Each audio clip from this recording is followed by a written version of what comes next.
Hello నమస్తే. నేను journalist Srinivas. ఈరోజు న్యూస్ అనాలిసిస్‌లో ముందుగా 'ఆంధ్రజ్యోతి' పేపర్‌లో వచ్చిన వార్తల్ని చూద్దాం. 'ఆంధ్రజ్యోతి' పేపర్‌లో ప్రతి ఆదివారం 'ఆంధ్రజ్యోతి' ఎండీ రాధాకృష్ణ గారు, వేమూరి రాధాకృష్ణ గారు కొత్త పలుకు అని రాస్తారు. సరే ఆ పలుకులు కొత్తయి ఉంటాయి, పాతయి ఉంటాయి, చెత్తయి కూడా ఉంటాయి. దాంట్లో ఇయాల ఏం రాసిండంటే తమ్ముళ్ళు తొందరొద్దు అని రాసిండు. అంటే ఏ తమ్ముళ్ళు అంటే తెలుగుదేశం పార్టీకి సంబంధించిన కార్యకర్తలను తమ్ముళ్ళు అని సంబోధించిండు. అంటే తమ్ముళ్ళు తొందరపడొద్దు అని పెద్ద తమ్ముడు చెప్తుండు. ఈయన కూడా ఒక తమ్ముడే. అంటే ఇది చూసిన తర్వాత ఈయన కూడా ఒక తమ్ముడు లెక్కన వ్యవహరిస్తుండు. ఒక పత్రికాధిపతి, జర్నలిస్ట్ లెక్క వ్యవహరించట్లే. ఒక సామ్నా పత్రిక అయిపోయింది 'ఆంధ్రజ్యోతి' ఇయాల. తమ్ముళ్ళకి కౌన్సిలింగ్ ఇస్తాడు. మెంటర్ లెక్క ఉంది. అఫీషియల్ స్పోక్స్ పర్సన్స్ ఉంటారు కదా! అఫీషియల్ స్పోక్స్ పత్రిక లెక్క ఉంది 'ఆంధ్రజ్యోతి' పత్రిక అని మనకు అర్థమవుతుంది ఇది చూస్తే. అంటే తెలుగుదేశం పార్టీకి సంబంధించిన కార్యకర్తలు కౌన్సిలింగ్ చేస్తాడు. ఎట్లా వ్యవహరించాలి మీరు? చంద్రబాబు నాయుడు గారు ఏది చేసినా మీరు సమర్థించాలి తప్ప, మీరు ఎట్లా విమర్శిస్తారు సోషల్ మీడియా వేదికగా అని చెప్తుండు. నేనున్నా కదా నేను భజన చేయడానికి, మీరు కూడా నా లెక్కనే భజన చేయాలని చెప్పినట్టే ఉంది తప్ప ఆడేం లేదు. ప్రజల గురించి ఎక్కడా లేదు. ప్రజల గురించి కూటమి ప్రభుత్వం ఇచ్చిన హామీల గురించో, మీరు ఇగో ఈ హామీలు ఇచ్చారు, దీనికి సంబంధించి బడ్జెట్‌లో పెట్టలేదు, ఇది మోసం చేసినట్టయిద్ది. మహిళలకు ఇస్తానన్న రూ. 1500 ఆర్టీసీ బస్సు ప్రయాణం, నిరుద్యోగుల పెన్షను, తల్లికి వందనంలో సగం కోత ఇయన్నీ చెప్పలాయన. ఏం చెప్తున్నంటే తమ్ముళ్ళు జర జాగ్రత్త, మీరు కాపాడుకోవాలి చంద్రబాబు నాయుడు గారిని. నేను ఎట్లా కాపాడుతున్నా? ఒక సైనికుడు లెక్క గన్ను పట్టుకొని ఎట్లయితే ఉంటుందో, నేను 'ఆంధ్రజ్యోతి', ఏబిఎన్ పేపర్‌ను పట్టుకొని, టీవీ ఛానల్ పట్టుకొని గన్ను పట్టుకొని ఉన్నట్టు మీరుండాలి తప్ప, మీరెట్లా ఓపెన్‌గా విమర్శిస్తారో మీ మనసులో బయట పెట్టొద్దు, దాన్ని దాచుకోవాలని చెప్తుండు ఈ పెద్ద తమ్ముడు. పెద్ద తమ్ముడు చెప్పే మాటలు, పెద్ద తమ్ముడు ఏసే దరువులు, వారానికి ఒక దరువు, వారానికి ఒక నాట్యం ఉంటది. ఇది ఒక నాట్యం అనమాట. ఏమి నాట్యం వేసినట్టు 2019లో నాట 151 సీట్ల భారీ మెజార్టీతో అధికారంలోకి వచ్చిన జగన్మోహన్ రెడ్డి తాను 30 ఏళ్ల పాటు అధికారంలో కొనసాగుతానని ప్రకటించారు. అయితే ఆ తర్వాత ఆయన పాలన ఎలా సాగిందో చూశాం. ఎవరిని ఎంతకాలం అధికారంలో కూర్చోబెట్టాలని నిర్ణయించేది మాత్రం ప్రజలే. వాస్తవమే మరి. ప్రజలే. దాంట్లో డౌట్ లేదు. ప్రజలు కాకపోతే ఇట్లాంటి పత్రికలో, ఇట్లాంటి సోషల్ మీడియాలో డిసైడ్ చేయలేవు. ఇట్లాంటి పత్రికలు ఇంకా సోషల్ మీడియానైనా కొంత నమ్ముతున్నారు, విశ్వసిస్తున్నారు ప్రజలు అనేది ఈయన బాధ. నా పత్రిక, నా టీవీ ఛానల్లో వేసినవి ఎవడు నమ్మట్లేదురా నాయన, మీరు చెప్పిందే నమ్ముతున్నారు, మీరు అట్లా చెప్పొద్దు అని వాళ్ళకి కౌన్సిలింగ్ ఇస్తుండు. మొన్నదాకనే ఈయన ఒక పెద్ద తమ్ముడు పాత్ర పోషించి, ఇగో ఇది ఇట్లా, అది అట్లా, ఆయన్ని అరెస్ట్ చేయాలి, ఆ ఆఫీసర్ని ఎడబెట్టాలి, ఆ ఆఫీసర్ని తీయాలి, ఇవి చెప్పిండు. ఈ ఎవడు నమ్మట్ల ప్రజలు. సోషల్ మీడియాకి అట్రాక్ట్ అవుతున్న డిజిటల్ మీడియా ఇప్పుడు ప్లాట్ఫామ్ ఎక్కువ బలమైంది. ఇక నేను మొత్తుకుంటున్నా కానీ పెద్ద పేజీలు రాసిన ఎవడు వింటలే, మీదే వింటున్నారు. కానీ మీరేమో డైరెక్ట్‌గా చంద్రబాబు నాయుడు గారు చేసే పనులను విమర్శిస్తారు ఎట్టెట్టా అని ఇప్పుడు ఈయన తపనంతా ఏందంటే మెయిన్ స్ట్రీమ్ మీడియా పాత్ర కనుమరుగైతుంది. మెయిన్ స్ట్రీమ్ మీడియాని ఎవడు నమ్మట్లే. దాంట్లో దట్టు ఈనాడు, ఆంధ్రజ్యోతి లాంటి పేపర్లని విశ్వసనీయత లేదు. విశ్వసనీయత లేని ప్రజల గురించి రాయని వార్తలు వాళ్ళ ఒక పర్సనల్ ఎజెండా, సామాజిక ఎజెండా, పార్టీ ఎజెండా పెట్టుకొని ఒక సామనా పత్రికల లెక్క, అది 'ఆంధ్రజ్యోతి' లెక్క లేదు. టీడీపీ జ్యోతో, కమ్మ జ్యోతి లెక్కన ఉంది అనేది స్పష్టంగా అర్థమవుతుంది. కాబట్టి నమ్మట్లేదు కాబట్టి సోషల్ మీడియా ఇంపాక్ట్ ఎక్కువ ఉంది కాబట్టి సోషల్ మీడియా వాళ్ళకి కౌన్సిలింగ్ ఇస్తుండు ఆయన. ప్రజలే నిర్ణయిస్తారు అధికారంలో ఎవరు ఉండాలనేది అన్నది వాస్తవమే. ఆధార అధికార కూటమి ఎమ్మెల్యేలు కొందరు గత ప్రభుత్వ దురాఘాతాలను ఆదర్శంగా తీసుకోగా కార్యకర్తలు సోషల్ మీడియా వేదికగా విమర్శలు చేస్తూ ప్రభుత్వం స్వేచ్ఛగా నిర్ణయాలు తీసుకోలేని విధంగా ఒత్తిడి తెస్తున్నారు. ముఖ్యమంత్రి ఏం చేయాలో, ఎలా ఉండాలో సోషల్ మీడియా వేదికగా ప్రకటించడమే కాకుండా ప్రభుత్వంపై దుమ్మెత్తి పోస్తున్నారు. ఇది ఆయనకు నచ్చంది పాపం. ప్రభుత్వంపై దుమ్మెత్తి ఎట్లా పోస్తారు? నేను ఎట్లయితే పన్నీరు పోస్తానో అట్లా మీరు పోయాలి తప్ప, నేను ఎట్లయితే పూలాభిషేకాలు, పాలాభిషేకాలు, తేనె అభిషేకాలు చేస్తానో అట చేయాలి మీరు. మీరు ఎట్లా దుమ్మెత్తి పోస్తారు? మీ దుమ్మెత్తి పోసేదని నమ్ముతున్నారు, నా అభిషేకాలు నమ్మట్లేదు, నా సన్మానాలు నమ్మట్లేదు అని ఆయన బాధపడుతున్నట్టే ఉంది. ఇప్పుడు మీ మీ భజన ఎట్లా చేస్తూనే ఉంటారు, చేయండి, వాళ్ళది వాళ్ళు చేసుకొని మళ్ళీ దాంట్లో ఎందుకు ఏలు పెడతారు మీరు? మీ దరువు, మీ భజన, మీ సన్మానాలు, మీ అభిషేకాలు అయితేనే ఉన్నాయి కదా, అవి ఆగవు ఎట్లాగో. మరి వాళ్ళ మీద ఎందుకంటే ఇప్పుడు ఈ అభిషేకాలను ఎవడు నమ్మట్లే, ఈ భజన, ఈ దరువును ఎవడు నమ్మట్లే, ఇక వాళ్ళది నమ్ముతున్నారు. ఎందుకు నమ్ముతున్నారు అంటే ప్రజలకి ఏ ఆశలు, ఆకాంక్షలు చూపించి ఓట్లు ఎంచుకున్నారో అవి నెరవేరట్లేదని ఈవెన్ తెలుగుదేశం పార్టీ కార్యకర్తలు కూడా చెప్తున్నారు అంటుండు. ఓపెన్గా మీరు విమర్శిస్తే ఎట్లా, చంద్రబాబు నాయుడు ఇరకటంలో పెడితే ఎట్లా అని అదే చెప్తుండే. ఎలా ఉండాలో సోషల్ మీడియా వేదికగా కాకుండా ప్రభుత్వంపై దుమ్మెత్తి పోస్తున్నారు, ఎట్లా పోస్తారు అని చెప్తుండు.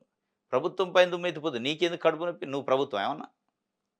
నువ్వేమన్నా తెలుగుదేశం పార్టీయా? లేతే ఏంది మీరు తెలుగుదేశం పార్టీలో అఫీషియల్‌గా జాయిన్ అయ్యారా? స్పోక్స్ పర్సనా? ఇప్పుడు మీ మీడియాకి ఎట్లయితే స్వేచ్ఛ ఉందో సోషల్ మీడియా వాళ్ళకి కూడా అదే స్వేచ్ఛ ఉంటది. వాళ్ళకున్న స్వేచ్ఛని, వాళ్ళకున్న ఆలోచనని, వాళ్ళకున్న శక్తిని చెప్తుంటరు. తప్పేముంది అందులో? ఎట్లా దుమ్మెత్తిపోస్తారా అంటుండు. పోలీసుల ద్వారా అరెస్ట్ చేయించడం చిటికెలో పని కావచ్చు. అయితే ఆ తర్వాత సదరు కేసులు న్యాయ సమీక్షలు నిలబడాలి కదా! ఈ కారణంగానే ముఖ్యమంత్రి చంద్రబాబు సమయం, సందర్భం కోసం ఎదురు చూస్తున్నారు. ఏకంగా తన సతీమణి భువనేశ్వర్‌నే దారుణంగా అవమానించిన వల్లభనేని వంశీ వంటి వారిపై చర్యలు తీసుకోవడానికి కూడా సందర్భం కోసం వేచి చూశారు. మీరు కూడా అదేగా చాలా సార్లు రాత్రి ఆయన్ని అరెస్ట్ చేయలే, ఈ అధికారిని తీయలేదు, ఆ అధికారిని తీయలేదు. వైసీపీలో పెత్తనం చేసిన అధికారి ఏడుండు. మరి మీకెట్ట తొందర ఉందో వాళ్ళకి అట్లే ఉన్నట్టుంది. ఆయన్ని అరెస్ట్ చేయాలి, ఈయన్ని అరెస్ట్ చేయాలని.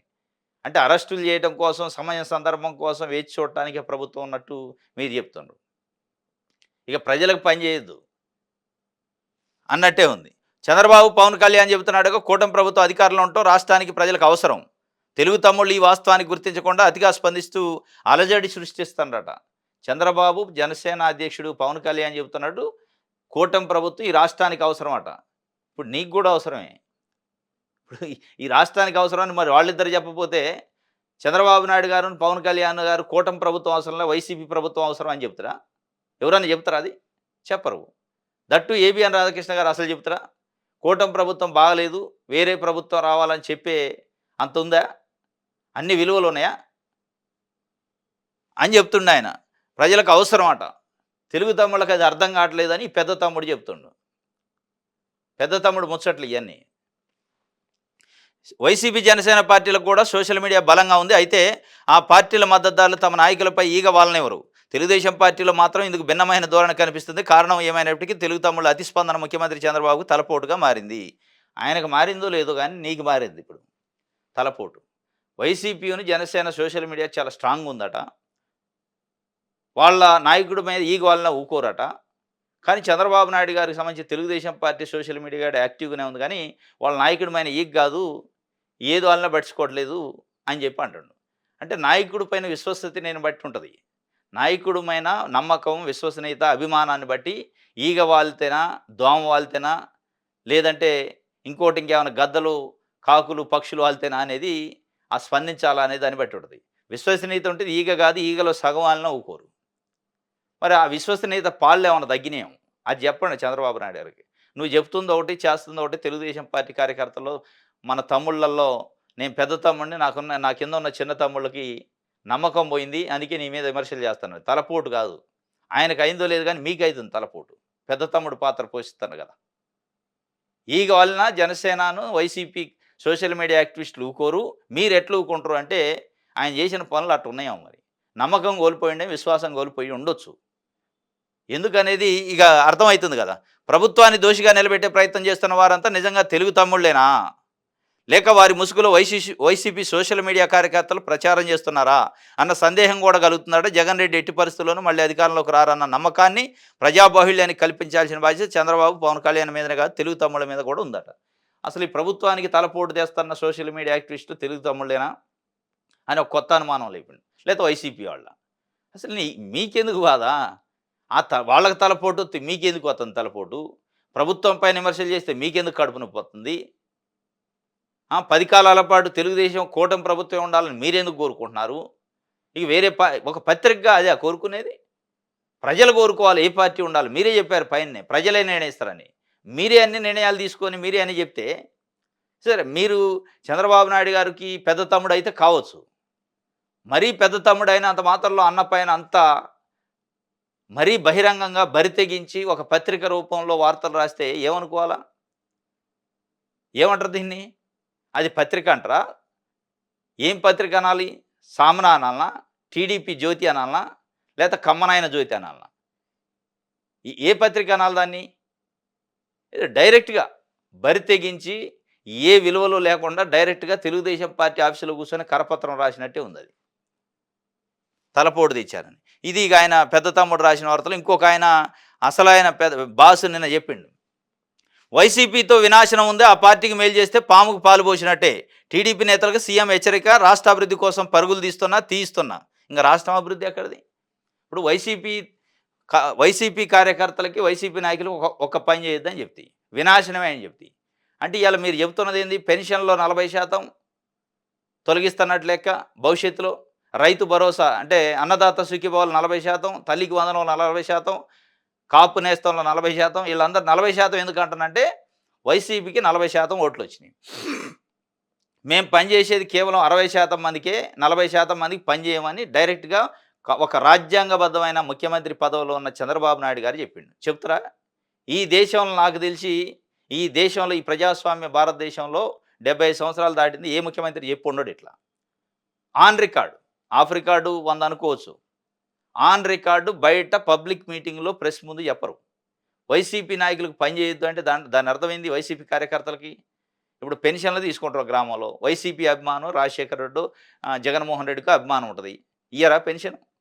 అన్నదాత సుఖీభావ ఒక వైసీపీ అభిమానం ఉంటారు. ఇయ్యరా? అంటే ఈ లెక్కన మనకి రేపు 40% పెన్షన్లు, 40% రైతు భరోసా, తల్లికి వందనం ఏదైతే ఇప్పుడు ఈ స్కీములు ఆన్‌గోయింగ్ స్కీమ్‌లు ఉన్నాయి ఇయ్యాల్సినయి తొలగిస్తారనేది స్పష్టంగా అర్థమైంది. ఇక దానికోసమేనే బడ్జెట్‌లో కూడా కోత పెట్టారు. ఒక ముఖ్యమంత్రి హోదాలో ఇది వినాశనం. మీరు చేసిన ప్రకటన వినాశనం. మీరు ఒక ముఖ్యమంత్రి పార్టీకి అధ్యక్షుడు కాదు మీరు. మీరు తెలుగుదేశం పార్టీకి అధ్యక్షుడైతే నిజంగానే తెలుగుదేశం పార్టీ ఆఫీసులోకి వేరే వాళ్ళని రానియొద్దు. తెలుగుదేశం పార్టీ పదవులు వేరే వాళ్ళకి ఇయ్యొద్దు అనుకోవచ్చు. ప్రభుత్వం ఇది. ప్రభుత్వం అంటే అందరు ప్రజలకు ఉండాల. మీకు ఓటేశారా? ఎంతమంది ఏశారు? అనేది కాదు. మెజారిటీ ప్రజలు ఓటేశారు. మెజారిటీ ప్రజల అభిప్రాయం మేరకు 100కు 100% ప్రజలకు సేవ చేయాలి. నేను పేదోళ్ళకి సేవ చేస్తా అంటండి. మళ్ళా వైసీపీ కార్యకర్తలకు, నాయకులకు పనిచేస్తే వినాశనం అంటండి. హెచ్చరించిండు తెలుగుదేశం పార్టీ నాయకులు. మీరు ఎట్టి పరిస్థితుల్లో ఎవరికి పని చేయొద్దని వైసీపీ కార్యకర్తలకు, నాయకులకి. అంటే ఇది ఏం ప్రజాస్వామ్యం ఇది ప్రజాస్వామ్యాన్ని నిలబెడుతున్నట్ట, కూలుస్తున్నట్ట. ముఖ్యమంత్రి హోదాలో ఉండి డైరెక్ట్గా వినాశనమే వైసీపీతో. ఇగో వైసీపీ నేతలకు ప్రత్యక్షంగా కానీ పరోక్షంగా కానీ ఉపకారం చేసే పరిస్థితి ఉండకూడదు. వైసీపీకి ఉపకారం చేస్తే పాముకు పాలు పోసినట్టే. ఈ విషయం టీడీపీ నేతలకు నేరుగా గట్టిగా చెప్తున్నా అని చిత్తూరు పర్యటనలో చెప్పిండు. ఇది ఆయన చెప్పేది.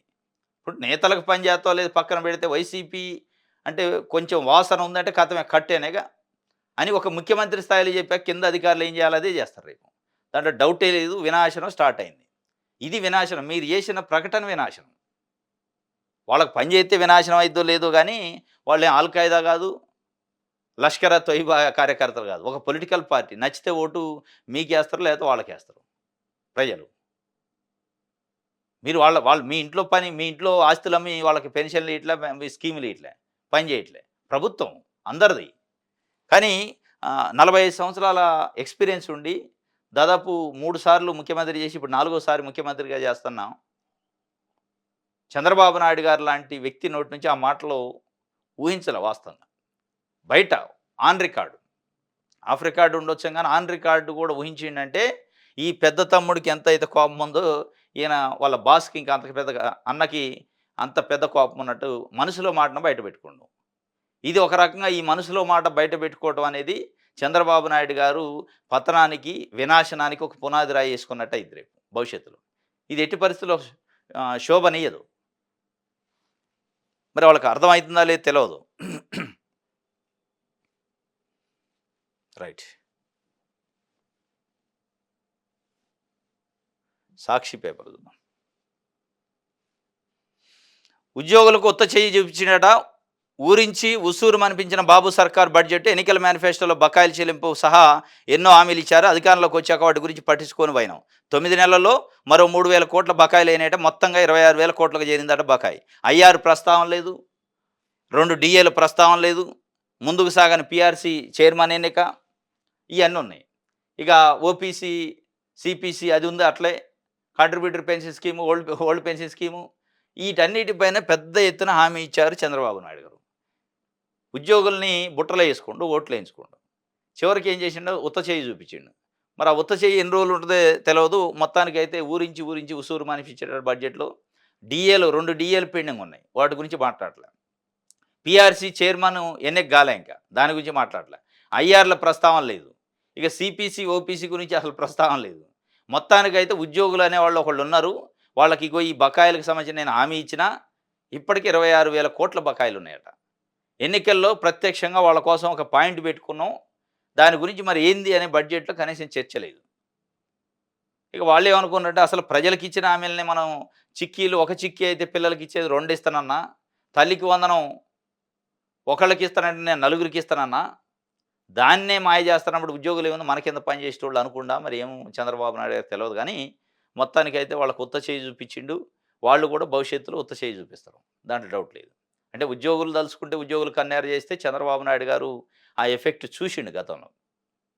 ఉద్యోగుల ఎఫెక్ట్ ఎట్టుంటదనేది 2004లో ఉమ్మడి ఏపీలో ముఖ్యమంత్రిగా ఆయన ఉన్నప్పుడు చూసిండు, ఓడిపోయిండు. ఇప్పుడు మళ్ళా ఉద్యోగులకి ఇట్లా నిజంగానే కన్నెర చేసి ఉద్యోగుల దృష్టిలో నెగెటివ్ ఇంపాక్ట్ ఒకటి స్టార్ట్ అయింది అనుకో, ఔటే ఇగ. ఇది మరి ఉత్త చేయి చూపిచ్చిండు. వాళ్ళు కూడా రెడీగా ఉన్నట్టే ఉంది ఉత్త చేయి చూపియటానికి. వైఎస్ఆర్‌సీపీ వాళ్ళకు చిన్న పని చేసినా ఊరుకోను. చిత్తూరు జిల్లా గంగాధర్ నెల్లూరులో సీఎం చంద్రబాబు హెచ్చరిక. ఇది విషం నిండిన మాట, విజన్ ఉన్న నాయకుడి మాట ఇది అని ఇద్దరిది ఇచ్చిండు. అప్పుడు జగన్మోహన్ రెడ్డి ముఖ్యమంత్రిగా ఉన్నప్పుడు మాట్లాడింది. ఇప్పుడు చంద్రబాబు నాయుడు గారు మాట్లాడింది. చంద్రబాబు నాయుడు గారు ఏం మాట్లాడిండు? వైసీపీ కార్యకర్తలకు గానీ, నాయకులకు గానీ, వాళ్ళ మనుషులకి ఎవరికైనా చిన్న పని చేసినా గానీ, అది పాముకు పాలు పోసినట్టు ఎట్టి పరిస్థితుల్లో నేను ఉపేక్షించను అని చాలా గట్టిగా తెలుగుదేశం పార్టీ కార్యకర్తలకు చెప్పిండు. తెలుగుదేశం పార్టీ నాయకులకు కూడా చెప్పిండు. నాయకులకి, కార్యకర్తలకే కాదు నా దృష్టిలో రాష్ట్రంలో ఉన్న సీఎస్ చీఫ్ సెక్రటరీ నుంచి కింద పంచాయతీ సెక్రటరీ వరకు ఉన్న ఆఫీసర్లకు కూడా చెప్పిండు. ఆఫీసర్‌లనే బెదిరించినట్టు ఇది. వైసీపీ అనే ముద్ర ఉన్నోడికి ఎవడికైనా పని చేస్తే ఒప్పుకోను అని చెప్పినట్టు. ఇది ఇది విషంతో నిండిన మాట. ఒక ప్రజాస్వామ్యబద్ధంగా, రాజ్యాంగబద్ధమైన పదవిలో ఉన్న మనిషి, ఈ రాష్ట్రంలో పుట్టిన ప్రతి పౌరుడికి నేను సేవ చేస్తాను గాని వైసీపీ నాయకుడికి చేయను, బీజేపీ నాయకుడికి చేయను, సిపిఎం పార్టీ, ఇట్లా పార్టీలు పెట్టొద్దు. అది మీరు ఎలక్షన్లు లేదా పొలిటికల్ పదవులలో అది. ఇదే మాట 2019, 24 మధ్యలో ముఖ్యమంత్రిగా ఉన్న జగన్మోహన్ రెడ్డి గారు చెప్పిన మాటలను చూద్దాం. సంక్షేమ పథకాల విషయంలో కులము చూడము, మతం చూడము, ప్రాంతము చూడము, రాజకీయాలు చూడము, పార్టీలు చూడము. నాకు ఓటు వేయకపోయినా పర్వాలేదు. అర్హతే ప్రామాణికంగా ప్రతి ఒక్కరికి పథకాలు అందాల్సిందే. ఎన్నికల వరకే రాజకీయాలు, ఆ తర్వాత అందరూ నా వాళ్ళే. మరి దీన్ని విజన్ అంటారా? దీన్ని విజన్ అంటారా? ఏది విజనం? ఏది వినాశనం?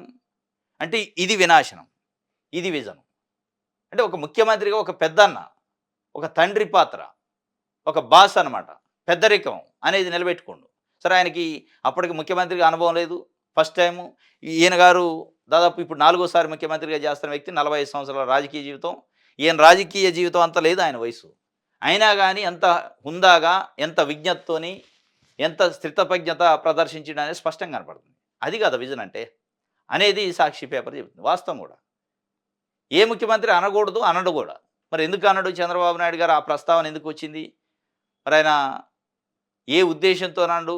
సరే 4 గోళ్ల మధ్య అనడానికే అనుకోవచ్చు. బయట పబ్లిక్‌గా అనే పరిస్థితి ఎందుకు వచ్చింది? అది వాస్తవంగా ఈవెన్ తెలుగుదేశం పార్టీలో ఉన్న నాయకులు, ఇవాళ తెలుగుదేశం పార్టీ ప్రభుత్వంలో పనిచేస్తున్న ముఖ్యమైన అధికారులు కూడా ఒక రకంగా చర్చే ఇది. ఇదేంది ఇట్లా అన్నాడు ముఖ్యమంత్రి? ఎక్స్‌పీరియన్స్‌డ్ ముఖ్యమంత్రి. ఆషామాషీ ముఖ్యమంత్రి కాదు. కానీ అన్నాడు. ఇది విజన్ ఉన్న నాయకుడి మాట అంటే ఇదనమాట. విషం నిండిన మాట అంటే ఇది అని చెప్పి 2 పోల్స్తూ రాసిండు. చూశారా ఇద్దరు నాయకుల మధ్య ఎంత తేడా ఉందో అనేది. తనకు ఓటు ఏయకపోయినా అర్హత ఉంటే చాలు. కులం, మతం, ప్రాంతం, రాజకీయ పార్టీ, రాజకీయాలు నాకు సంబంధం లేదు అని జగన్మోహన్ రెడ్డి చెప్తే, లేదు నాకు ఓటేయలేదు కాబట్టి వైసీపీ వాళ్ళకి పని చేస్తే ఒప్పుకోను 40% మందికి ప్రజలకని చెప్పిండు. ఏది విజనం, ఏది వినాశనం, ఏది విధ్వంసం అనేది స్పష్టంగా ఇప్పుడు కనపడుతుంది. ఐసీఐసీఐ స్కామ్‌లో కీలక సూత్రధారి అంటే టీడీపీ నాయకుడే. చిలకలూరుపేట బ్రాంచ్‌లో కోట్లు డిపాజిట్‌లో మాయం. నిందితుడు అతని తల్లి ఖాతాలకు 35 కోట్లు బదిలీ అయినట్టు గుర్తింపు. అజిత్ కుమార్ అరెస్ట్‌ను అడ్డుకున్న టీడీపీ నేతలు. ఎట్టకేలకు టీడీపీ నేత అజిత్ కుమార్‌ను అరెస్ట్ చేసినట్టు సిఐడి. చంద్రబాబుతో నిందితుడు అజిత్. చిలకలూరుపేటలో ఐసీఐసీఐ బ్యాంకులో 35 కోట్ల రూపాయలు చేసిండట. గైబ్ చేసిండట. కోట్ల రూపాయలు ప్రజల సొమ్ముని గైబ్ చేసిండు. దాని తల్లి అకౌంట్‌లోకి ఒక 35 కోట్లు ట్రాన్స్‌ఫర్ చేసుకున్నట. ఆ స్కామ్ బయటపడితే అరెస్ట్ చేయడానికి ప్రయత్నం చేస్తే తెలుగుదేశం పార్టీలో ఉన్న నాయకులు విశ్వ ప్రయత్నం చేశారట అడ్డుకోవడానికి అరెస్ట్‌ని. ఎందుకంటే చంద్రబాబు నాయుడు గారు భుజం మీద చెయ్యేశారు. చంద్రబాబు నాయుడు గారే భుజం మీద చెయ్యేసిండంటే ఇక అత్యంత ముఖ్యమైన నాయకుడు. చాలా ముఖ్యమైన నాయకుడు అని అయితేనే చంద్రబాబు నాయుడు గారి దగ్గర బోలేస్తారు. పోవటంతో పాటు ఫోటో దిగి మళ్ళా భుజం మీద చెయ్యేసిన అజిత్ కుమారు మరి ఇక అజిత్ కుమార్ అంటే మామూలు అజిత్ కుమార్ కాదు.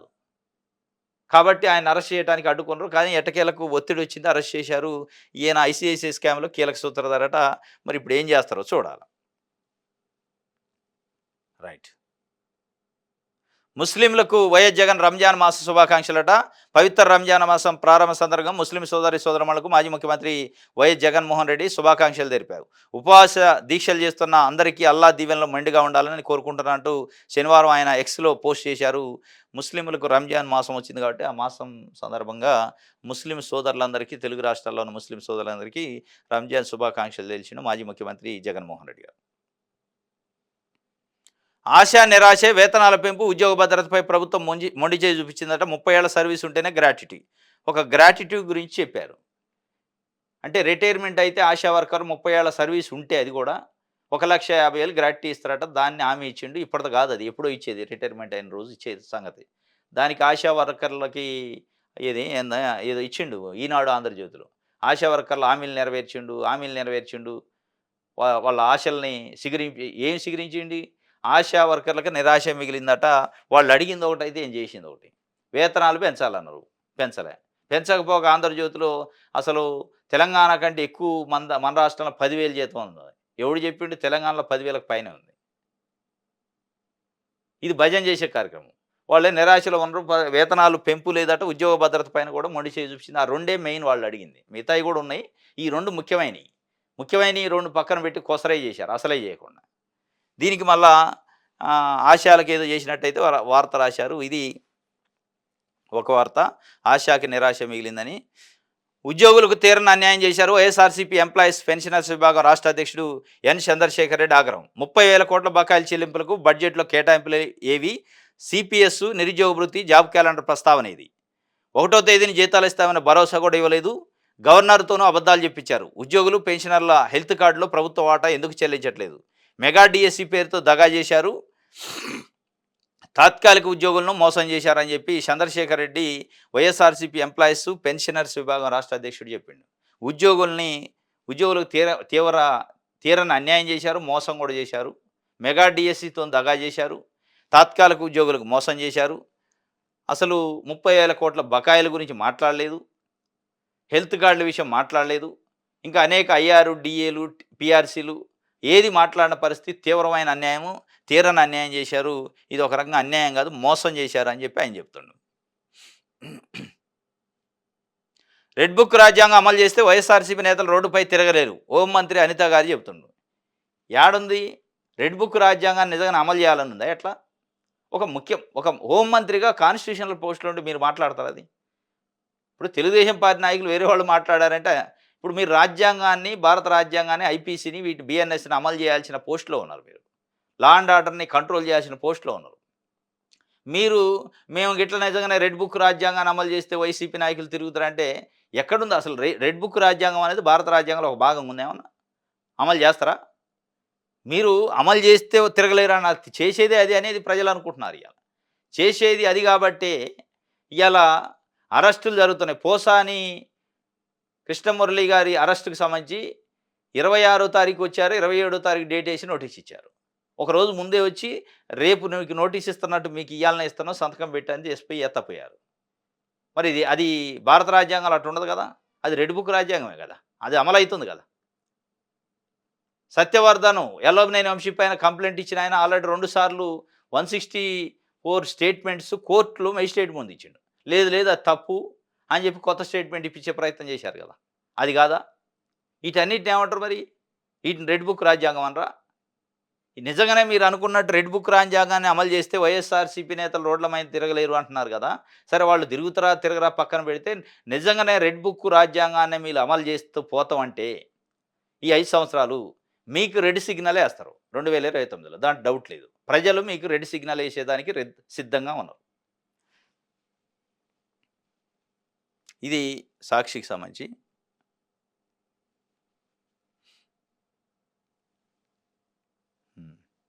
ఆంధ్రప్రభ అందరిలో ఆనందం చూస్తారట చంద్రబాబు నాయుడు.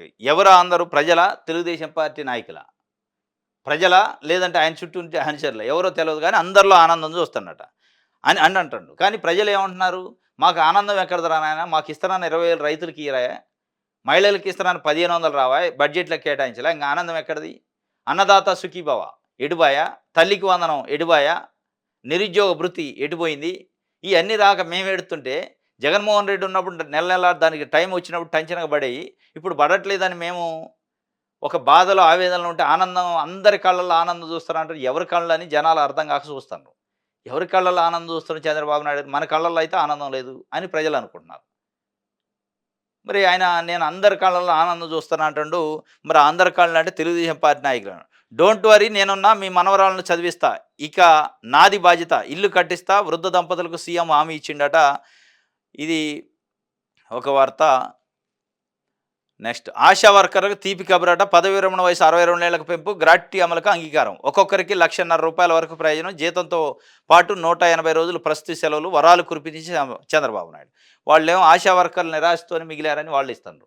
నువ్వు 62 సంవత్సరాలు రిటైర్మెంట్ వయసు పెంచి, గ్రాట్యుటీ ఎప్పుడో రిటైర్మెంట్ అయినప్పుడు ఇచ్చేదాన్ని ఇవాళ తీపి కబురు అంటివి. వాళ్ళు తీపి కబురు అడిగేది ఏందంటే, జాబ్ సెక్యూరిటీ ఒక తీపి కబురు, జీతాలు పెంచడం ఒక ఈ 2 ఇప్పటికిప్పుడు అమలయ్యాయి. ఇప్పటికిప్పుడు వాళ్ళకి బెనిఫిట్ అయ్యాయి. అది వదిలిపెట్టి ఎప్పుడో రిటైర్మెంట్ గురించి చెప్పి తీపి కబురు అంటండి ఏందని వాళ్ళకి అర్థం కావట్లే. రైట్. ఇది ఆంధ్రప్రభ. విషయాలు అందరూ చూద్దాం. ఆ ఐదుగురు ఎవరు? శాసనసభ్యుల కోటాలో ఎమ్మెల్సీల ఎంపికపై జనసేన, బీజేపీ, తెలుగుదేశం మల్లగుల్లాలు పడుతున్నాయట. 5 ఎమ్మెల్సీ స్థానాలు ఖాళీ అయినాయి. ఎమ్మెల్యేలకు సంబంధించి మార్చి 10వ తారీఖు వరకు నామినేషన్లకు లాస్ట్ డేటు. ఇవాళ మార్చిలో ఉన్నాం. ఫస్ట్ వీక్‌లోకి వచ్చినాం. ఇంకా 8 రోజులే ఉంది కరెక్ట్‌గా. ఇవాళ సెకండ్. ఇంకా 8 డేస్ ఉంది. 8 డేస్‌లో ఐదుగురిని సెలెక్ట్ చేయాలి. ఈ ఐదుగురిది తలనొప్పి వచ్చింది. ఎందుకంటే చంద్రబాబు నాయుడు గారి పరిస్థితి ఎట్టుందంటే 3 రాజ్యసభ సీట్లు ఖాళీ అయితే ఏది ఆర్ కృష్ణయ్య, బీదా మస్తానరావు, మోపుదేవి వెంకటరమణ. ఈ ముగ్గురు వైఎస్ఆర్‌సీపీకి సంబంధించిన రాజ్యసభ సభ్యులు రాజీనామా చేశారు. సరే రాజీనామా వెనక ఏం జరిగింది తతంగం అదంతా ఒక భాగం. రాజీనామా చేసిన తర్వాత ఎవరికి ఇవ్వాలనే ప్రశ్న వచ్చినప్పుడు సరే 3 మనకే వస్తాయి కానీ నాకు సీట్లు ఎక్కువ ఉన్నాయని నేను అనుకోండు. ఢిల్లీ పోతే లేదు లేదు రానని మాకు ఒకటి అని గుంజుకున్నారు. ఆర్ కృష్ణయ్యని మళ్ళా అందులో అకామిడేట్ చేశారు. ఇక 2 మిగిలినాయి. ఇప్పుడు మళ్ళీ 5 ఎమ్మెల్సీలు వచ్చినాయి. మళ్ళీ అట్టే ఏమైనా గుంజుకుంటారా అని ఆయన భయపడుతున్నాడు. ఇప్పటికి ఆల్రెడీ ఇండెంట్ ఇచ్చారట. ఇండెంట్ ఏంది? బీజేపీ మాకొకటి కావాలి, జనసేన మాకొకటి కావాలా. నువ్వు 3 ఉంచుకుంటావా? ఇవి ఉంచుకో పక్కన పెడితే మాకు చెరొకటి ఇస్తేనే లేదంటే వేరే తతంగం భజన ఉంటదని చెప్పారట. ఇప్పుడు ఆ 2 ఇయ్యాలి. ఇండెంట్ ఆల్రెడీ వచ్చేసింది. ఇప్పుడు ఆ 2 పోతే ముగ్గురు ఉన్నాయి. ముగ్గురికి 30 మంది ఉన్నారు. తెలుగుదేశం పార్టీలో పోటీ. ఎందుకంటే గడిచిన ఎన్నికల్లో జనసేన, బీజేపీకి సీట్లు కేటాయించిన కాడ సీట్లు త్యాగం చేసినోళ్ళు పవన్ కళ్యాణ్ పిఠాపురంలో పోటీ చేసిన దగ్గర త్యాగం చేసిన వర్మ కానించి మొదలుపెడితే దేవినేని ఉమామహేశ్వరరావు కానించి, జవహర్ బాబు కానించి, పీతల సుజాత కానించి ఇట్లా లెక్క పెట్టుకుంటూ పోతే చాలామంది ఉన్నారు. ఇప్పుడు Yanamala Ramakrishnudu senior party leader. ఆయన పదవి ఇప్పుడు పోతుంది. మళ్ళీ ఆయనకి రెన్యువల్ కానించి ఈ మధ్యకాలంలో వైఎస్ఆర్సీపీ నుంచి జాయిన్ అయిన మోపిదేవి వెంకటరమణ, బీదా రవిచంద్ర ఇట్లాంటి వాళ్ళు కూడా ఉన్నారు. మరి వాళ్ళని అకామిడేట్ చేయాలి. ఏదో హామీ ఇచ్చి వాళ్ళని పట్టుకొచ్చిండు. ఇప్పుడు నాగబాబు గారు రెడీగానే ఉండు. ఆయనకు ఒకటి ఇవ్వాల్సిందే జనసేన నుంచి. ఇది మొత్తానికైతే ఈ ఐదుగురు ఎవరు అనేది పెద్ద ప్రశ్న. దాంట్లో జనసేన, బీజేపీకి అయితే చెరో సీటు ఇచ్చే అవకాశం ఉంటుందా? కొణిదెల నాగబాబుకి సీట్లు ఖాయమట. ఇక ఇప్పుడు ఖాళీ అవుతున్న దాంట్లో ఎమ్మెల్సీలు యనమల రామకృష్ణుడితో పాటు పరుచూరు అశోక్ బాబు, దువ్వారపు రామారావు, జంగా కృష్ణమూర్తి, తిరుమల నాయుడు పదవి కాలం ఈ నెల 29తో ముగుస్తుందట. ఈ ఐదుగురిలో మళ్ళా రెన్యువల్ కోరుకునే వాళ్ళు కూడా ఉండరు. యనమల రామకృష్ణుడు లాంటి వాళ్ళు. మరి ఆయనకి ఇస్తారా? బీసీ నాయకుడు, చాలా బలమైన నాయకుడు, సీనియర్ నాయకుడు. ఇచ్చే అవకాశం లేదనేది బయట టాకు. ఇక చంద్రబాబు నాయుడు గారు ఆయన పక్కన పెట్టినట్టే అర్థమవుతుంది. ఇక మిగతా వాళ్ళల్లో ఒకవేళ తెలుగుదేశం పార్టీకి 3 సీట్లు మిగిలితే అంటే జనసేనకు ఒకటి, బీజేపీకి ఒకటి ఇస్తే ఒక ఓసీకి ఇవ్వాలి, ఒక బీసీకి, ఒక ఎస్సీకి. ఎస్సీ నుంచి జవహర్ బాబు ఉన్నాడు. ఆల్రెడీ సీనియర్ నాయకుడు. ఆయన మాజీ మంత్రి కూడా. ఆయన అసలు పట్టించుకోవట్లేదు అనేది బయట చర్చ. ఇక పిఠాపురం నుంచి వర్మ ఉన్నాడు ఓసీ నుంచి.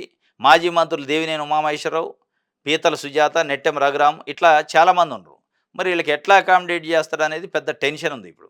ఇప్పుడు చంద్రబాబు నాయుడు గారికి టెన్షన్ పట్టుకుంది. 3 సీట్లు ఉన్నాయి, 30 మంది పోటీలో ఉన్నారు.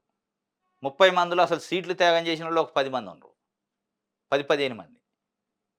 మరి వీళ్ళని ఏం చేయాలా అనేది చూస్తుండు. ఏం చేస్తారో ఇక చూడాలా. ఇది ఒక తలపోటు అయింది. ఖాళీ అయినాయి అంటే కథమే. రైట్.